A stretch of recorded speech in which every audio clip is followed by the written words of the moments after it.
You think you have this plan of how it's going to go, and then it immediately goes off the rails, like 12 minutes after they move out.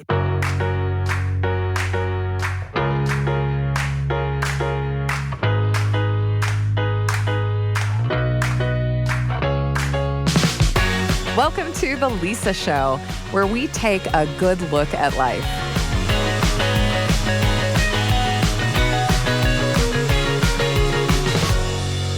Hey, it's Lisa. As you may know, I'm the parent of 5 adult kids, and can I just say that I feel like this new phase throws me for a loop on a weekly basis? Here's a little case in point. I'm a bit of a neat freak. I was raised by 2 neat freaks. Hi, Mom, Dad. So it was genetically inevitable that I would keep a clean house. And I thought I had raised all 5 of my kids to enjoy the scent of Lysol and the feel of the spin of the mop in their hands like I do. But now that my kids are leaving home and setting up their own apartments, I've been flabbergasted to find that some of them don't clean the way they were raised to. I mean, not even close. I look around their dwellings and I think, well, who is your mother? Don't you know what's in dust? And even as I say this, I realize that this is a me problem, but it's just one of the many small moments that I've had where it's become very clear that my kids' lives are their own, and they may not look the way I want them to. And that's the hard thing to wrap my head around. I mean, for years, I was expected to be involved in every detail of their lives, from diaper changings and feedings to homework assignments and science fair projects to teaching them to drive and picking out prom dresses. And then one day, that all changes, and I'm left standing here trying to figure out what my job is. A few weeks ago, I sent my producer, Erica, to scout out a guest named Dr. David Morgan. He was speaking at a conference about raising adult kids. And since we both have adult kids, we thought, oh, great. We'll use this as an opportunity to scout a guest and figure out how to fix our adult kids at the same time. Well, when Erica returned from his presentation, she said, I've got good news and bad news. Good news, he has some great ideas, and he said he'd be willing to come on the show. Bad news? The presentation wasn't really about our kids. It was about us as parents. When she said this to me, she did it with a mwah in her voice because she and I both know that raising adult kids is hard. And there is no magic Flintstone vitamin that will help them figure out adulthood. The truth is, they're driving the bus, not us. And it will go at speeds that frustrate us, and it will probably make stops that perplex us. But it's their journey, it's their life. So our job is really about figuring out how we want to show up as parents. I've said it once, I've said it a million times. It's a privilege when our kids want to be in our lives. Well, Dr. David Morgan is here to help us understand what that type of showing up looks like. He's got lots of insights and several questions that we should be asking as parents of adult kids or future adult kids. Here's David. My name is David Morgan. I am a licensed psychologist, married for 34 years, 6 children, all adults. They are ages 32 to 22, 6 grandchildren. That's amazing. I mean, it really is. That you've been married for so long, you have kids it's not and grandkids. Easy. Well, you know. No, and it's not supposed to be easy, though. Well, I think it's supposed to be. Just kidding. No, I know it's not supposed to be. We would love it to be easy, it would be great if it yes. were. Yeah, it's not supposed to be. I used to think, oh, I know how I'm going to raise my children, and I'm going to be so great, and this is going to be so great. I have a teaching degree. I know how to do this. I realized that I had this agenda of how I wanted these people to be. And once I got over myself, I'm like, oh, now I just hope I have some influence. I thought I had all the influence, and now I hope I have some, because I do think kids just come the way they are. And they're amazing. And if they would believe that about themselves, the world's problems would be solved in 48 hours. Do you think that that's part of the problem, that they don't believe? Huge part of the problem. Why do you think that is? Because I have felt that, but I've never really said it out loud. Well, it's like any number of things, right? We go through adolescence and we don't know who we are and we're still trying to figure that out. I think that the degree to which we're connected anymore has made a huge difference, especially with social media, which I think can be amazing for good purposes and in other ways can be very detrimental. And so I think there's just so much comparison now that we never had before. You can compare yourself to the people in your class, right? Sure. Into my, 9 a.m. English class at Bakersfield High School. I could compare myself to those, 17 people. Or I was hearing something about, or I've read a couple of articles, which is another problem of mine, but that, because I get just some of the information, that we have the capacity for something like 115 to 120, humans, where we can keep up on their lives. Our bandwidth, basically. And it came from we live in villages and we know about this many people, and we weren't meant to, have friends with thousands of people or compare ourselves to millions. Well, exactly. And I think that is probably part of the problem, is that there's just so much cross-comparison. And so it's so easy to feel like you're not measuring up, especially how it's presented too. Because even in your village before, you probably saw the good and bad. Right? And it's so different now, though. Because we can't compare our experiences. You really can't. That's one thing that I've struggled with as a mother, of saying, well, when I was your age, and I think, I don't think that works so much anymore. I think it probably did. I think up until maybe 50 years ago, or maybe even more recently than that. But I don't think it does anymore. The calculus has changed with the way the world works. And that's one of the things that I really don't like with people my age who will say, well, we just need to do it like we did in the 80s. I'm like, no, we don't. We kind of need to bring them out into Muhammad almost and tell these kids, look, we're going to start doing things differently. Maybe not entirely differently than they've ever been done and have to throw out the whole playbook, but I think we need a new playbook. I don't think the Leave It to Beaver or Father Knows Best or even, Growing Pains or Family Ties or whatever it was, back in the 80s. Thank you. Exactly. So this is where I go off about how Gen X has to be this transitional generation that has to do things totally different than our parents without any help, and we have to be the first ones to do it. And it's such a huge responsibility, and it feels very lonely. And I think talking about it more often and helping us feel connected, I'm not the only one, is helpful. I noticed something when I was raising my kids when they were little. We shared everything with friends about what's your birth plan? And, how do you teach your kids their ABCs or things like that? As they got older and older, the parents got quieter and quieter. Everyone went quiet because they thought, I'm the only one struggling with these things. My kid is the only one. Why can't they follow the program? And it's sort of the opposite of what we need, which is connection, sharing ideas, sharing, how are we figuring this out? Otherwise, you feel so lonely and isolated and don't make, I think, the best choices or decisions. You feel that you're the only one when in reality you're not. Oh, absolutely. Yeah. Things are different now than they were when we became adults. Social media wasn't really a thing yet, and we just kind of kept the rhythm of life that people had been living for decades. But that's not necessarily the case anymore. The rules have changed, and we need a new playbook that we can share with fellow parents because we're all trying to make sense of this new reality. That's a poignant realization Dr. Morgan came to one Sunday when he was struggling with the fact that his young adult son's life wasn't looking the way he had hoped or planned. I had this interesting experience where I was looking out from the back of the church. We usually sat close to the front. So from the back, I could see everybody. And I saw all of my friends who were older than me, maybe 15 years down the road from me, and they had raised children, and all of them had something that I thought was wrong with their family. And I looked at every single one of them and I thought, I respect every single one of these people. They are the most amazing people that I know. And I had excused myself, and I went out into the car and I just wept like a baby because I was so ashamed of myself that I had judged them in years past. I thought, well, what did they do wrong, right? And I realized so quickly that all of us are struggling with this. We're all trying to do our best, and that it will inevitably end up in some sort of flawed execution of what we attempted to do in the first place. It was a very transformative time for me and for our son as well. Anyway, it changed things. But when they're adults, it's so much different. You just have you think you have this plan of how it's going to go, and then it immediately goes off the rails. Immediately. 12 minutes after they move out sometimes. I know. And you're and you think, what did I do wrong? And I don't think that's the right question to ask. What is the right question? What can I do now? And the answer to that question is not what can I do now to change them?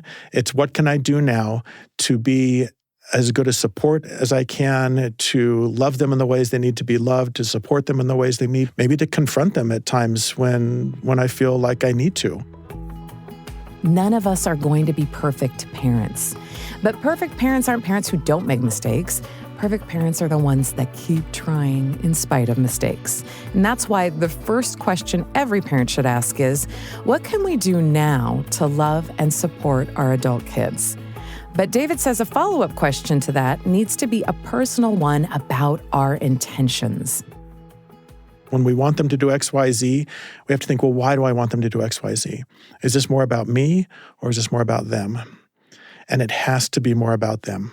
If your parenting is more about you than it is about them, then you are inevitably going to end up in the wrong destinations. If it's more about them, then I think you will naturally not overstep their bounds, because you'll think, oh, well, this is a good thing for them, or this might lead to some difficulty, but that's okay. Letting go of the control is a significant common struggle for most parents.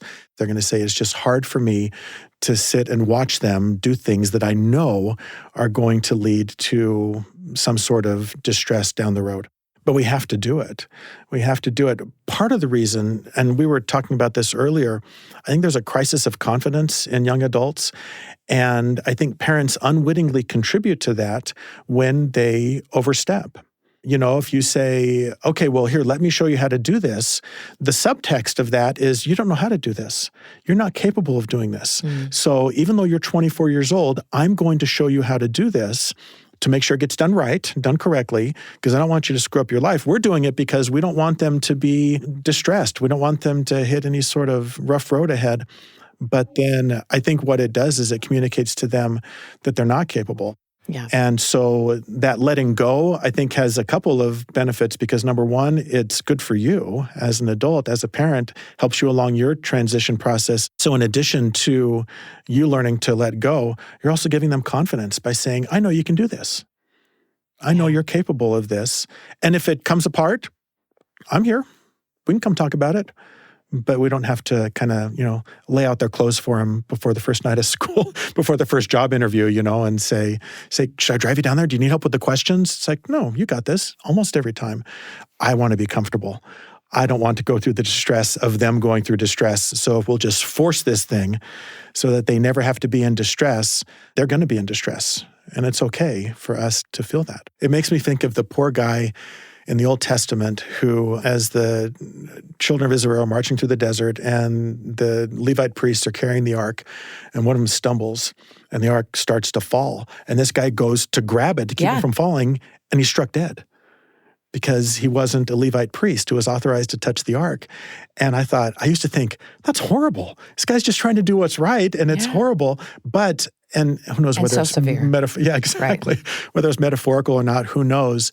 But the point is, the ark doesn't need steadying.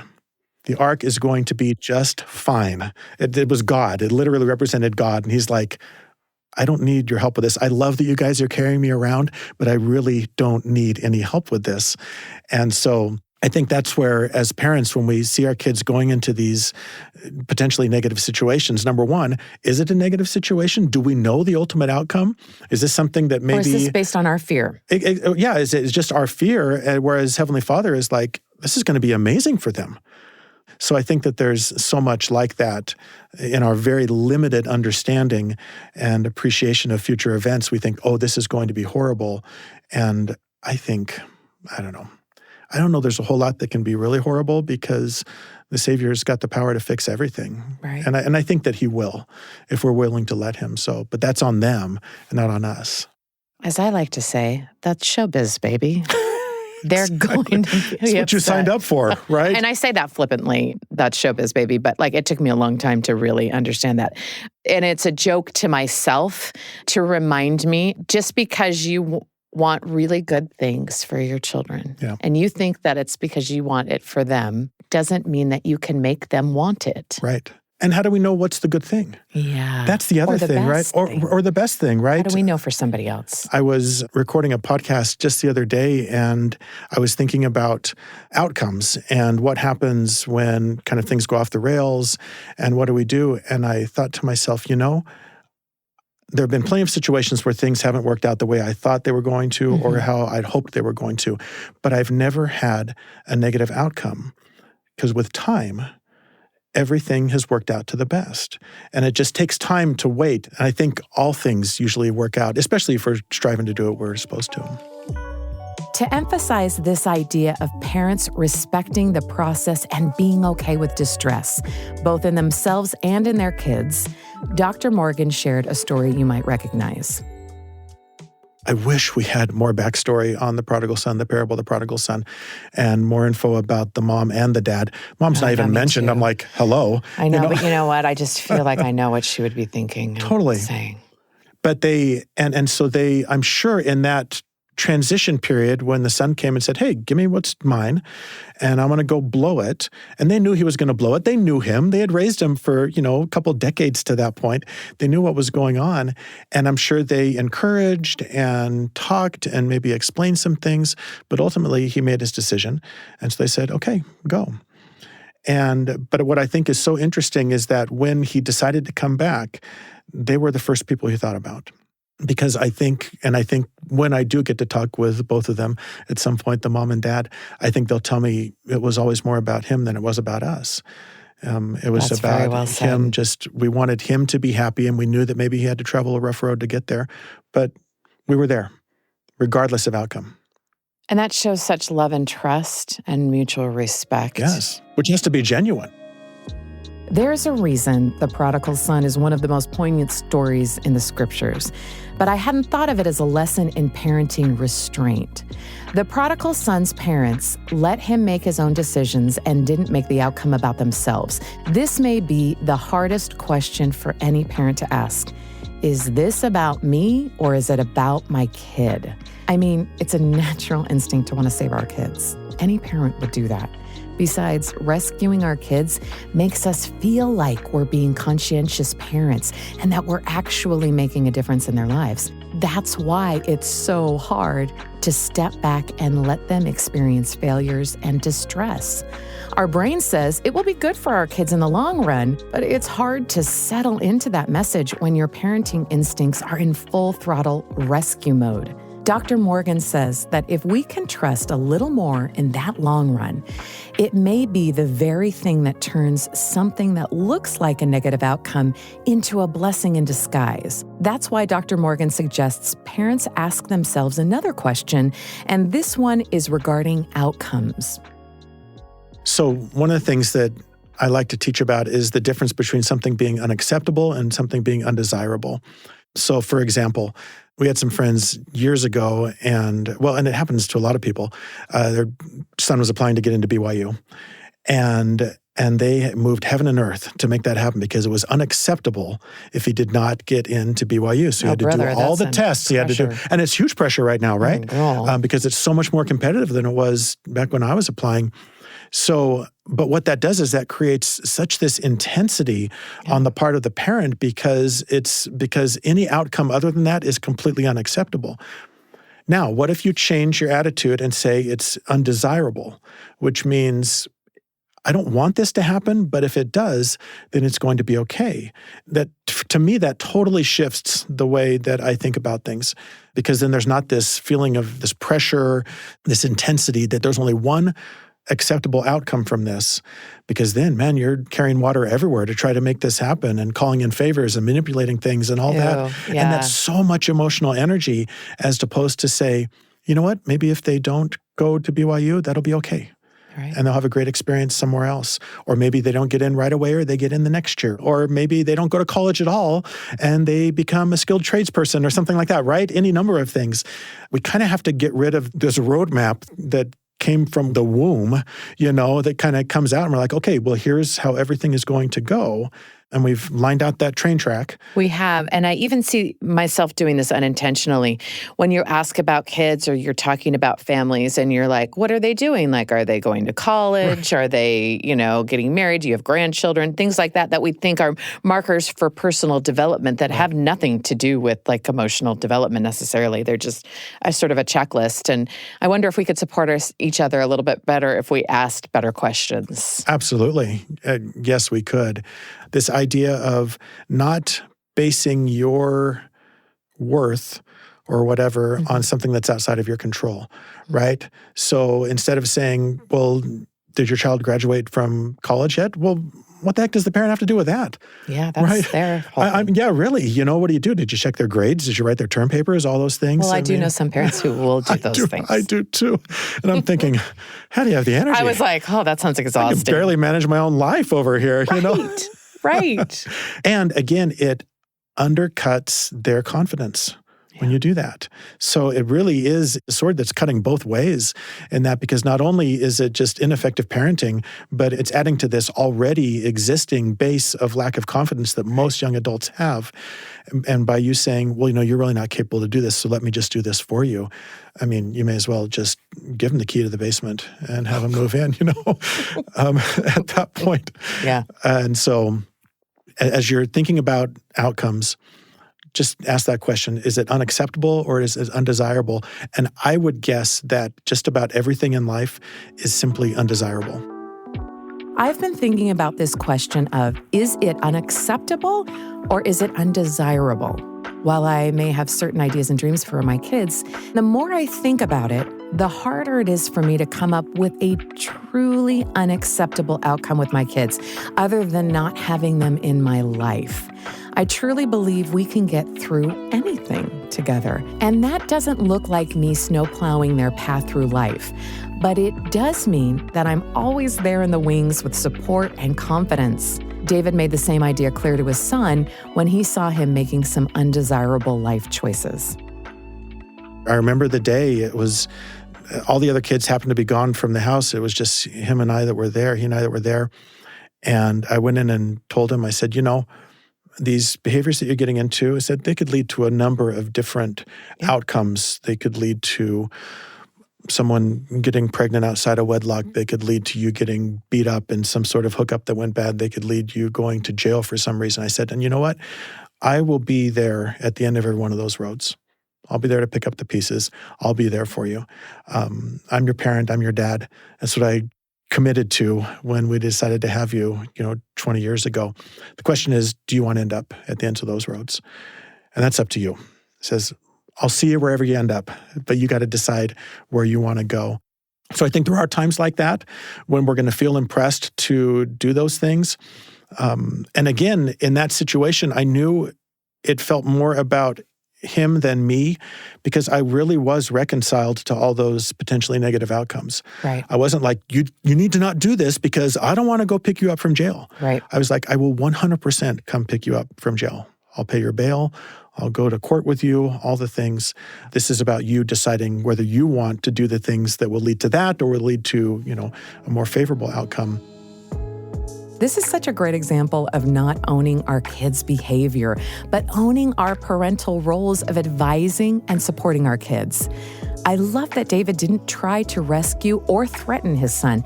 He realized his son's behaviors were undesirable, not unacceptable.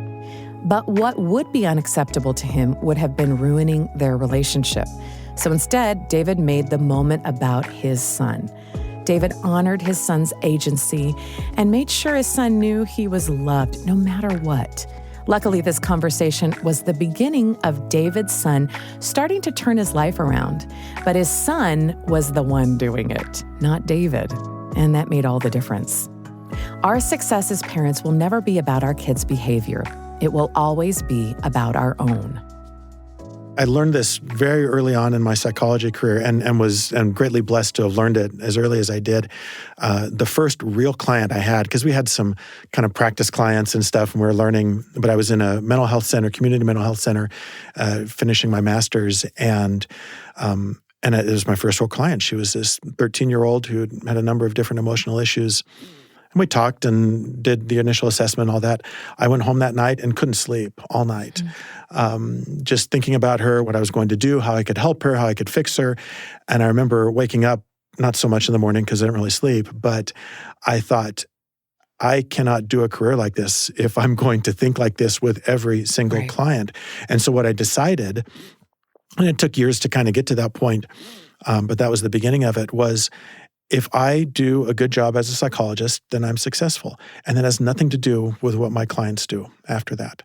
If I gave them good counsel, if I was there, if I was present, if I was listening, if I responded with, good professional advice, then I was a good psychologist that day.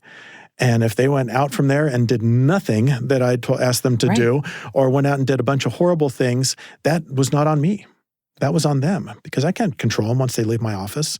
And it's easier as a professional just because there's not quite as much investment as there is with your own children. But the same principle applies.